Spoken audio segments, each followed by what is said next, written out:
Yakatimia. Kwa hiyo unaosema magoli Yanga tangulia Yanga Simba ongeza kuchomoa ni vijana wadogo wajui historia mpira. Ziko mechi ambayo Yanga ameshatangulia sisi tukapiga comeback.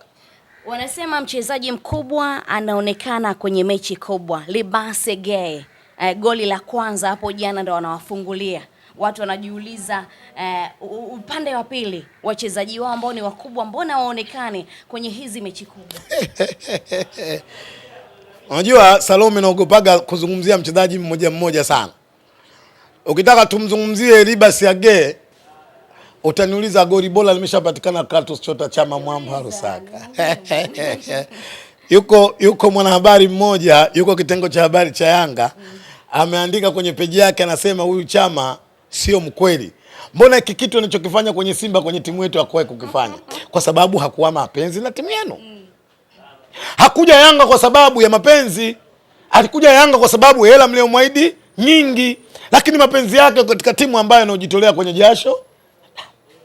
Na ndio maana Salome nikasema na upongeza management ya Simba kwa sababu mabadiliko au usajili wa dirisha dogo kuna kitu kikubwa ambacho Simba kimeongezeka. Salome. Huo ndio kweli. Leo kama tunakwenda kucheza na Dar es Salaam Africans, mechi ya 3, Yanga hapati matokeo.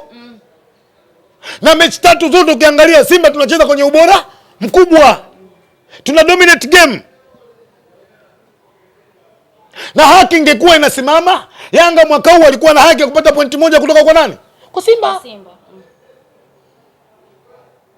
Guys, tuna wachezaji bora. Tuna wachezaji quality ambao mimi naamini sisi mashabiki tukaendelea kuwa support, yako mambo makubwa sana tulifanyia kwenye Simba Sports. Steven Baka, master, anawapoteza Yanga.